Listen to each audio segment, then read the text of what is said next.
In this tutorial, we are going to be focusing on the anatomy, definition, and the function of the spine. When we say the spine, this is also known as the vertebral column or spinal column.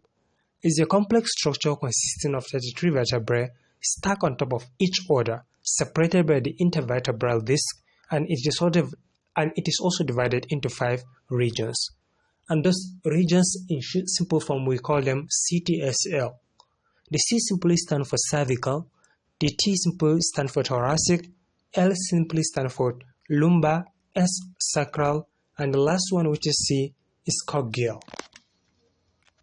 Now let's look at some basic part of the spine using some simple mnemonics, which we call it FELT.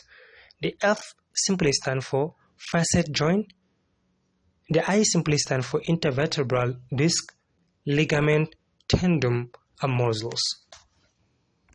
Here we have the lateral view of the spine, we have the posterior view of the spine, and this last one is what we call the medial view of the spine. In the first region which we call it the cervical, here we have the atlas S1, that is cervical 1, axis S2, C2, which is cervical 2, we have the cervical vertebrae 3, cervical vertebrae 4, cervical vertebrae 5, cervical vertebrae 6 up to 7. In this case, C is simply going to be 7. Notice that here, that is the anterior view.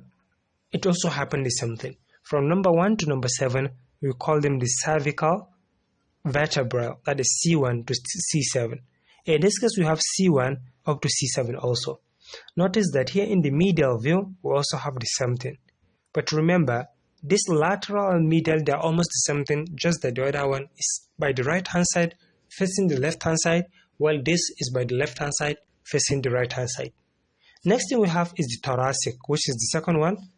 In this case, from T1 to T12, meaning that our thoracic is simply going to be 12 bone. The thoracic vertebra will have T1, T2, T3, T4, up to T12. The next thing we have is the lumbar. In this case, notice that lumbar is from 1 to 5. If C is going to be 7, T is going to be 12, our lumbar, which is L, is simply going to be 5. The last thing we have is the sacrum, or so we call it sacra sometimes. This is one bone actually, but sometimes S1 to X5. Notice that these are fused bone, they are being fixed together. And the last one which we have here, we call it coccyx. If this is lateral view, here let's look at it anteriorly. This is what we call the sacrum anteriorly, and what do you call it? Okay, this medial view. Look at this is the vertebrae which we have, and this is the sacrum. And we say the sacrum is S1 to S5. There are 5 bones which have been fused together.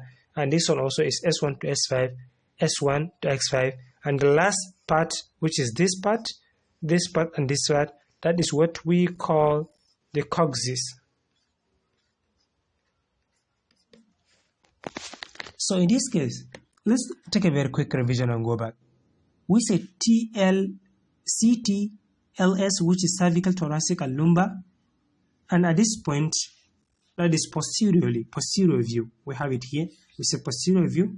If you notice here, we have the thoracic, which is T1 to T12, cervical, which is C1 to C7, and the last one, but not the least, which is L1 to L5. Then we have the sacrum, which is S1 to S5. Now let's quickly look at the function of the spine. The function of the spine, the first one we said is support, protection, flexibility, weight distribution, and nerves conduction. Now let's look at the clear differences between the spine and the vertebrae for the proper understanding. When we say the spine is also known as the vertebral column or backbone, and it is in the entire structure composed of the vertebrae. Right? So on the other hand, we have the vertebrae at the individual bone, and this is the vertebrae. We call it to be the individual bone that makes up of the spine, forming the protective column around the spinal cord. Now let's look at these problems anatomically. We have what we call the intervertebral disc. And these are the cartilaginous discs located between the vertebrae that act as shock absorbers, which allow flexibility. Alright, looking at the spinal cord anatomically, this is simply a long thin tubular bundles of nervous tissues and support cells that extend from the brainstem to the lumbar region. Now let's go back and explain more on the function of the spine. First of all, first thing we have is the support.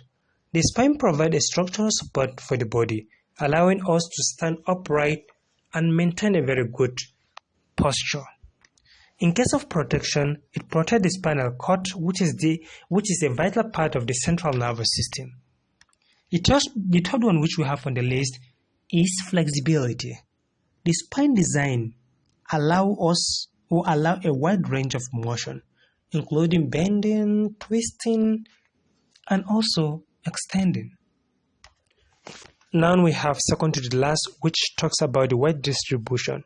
It's evenly distribute the weight of the body, reducing pressures on individual vertebrae, and it also prevent excessive wear and tear. And the last one we have on the list is nerve conduction, which has to do with transmission of signals. So this is it for this problem. I hope you find it very helpful. Feel free to like, share, and subscribe. I also have some basic videos which talks about the scapula and others, which I'm going to drop it at the link below at the end of this video. Thank you for watching and see you next time. Bye.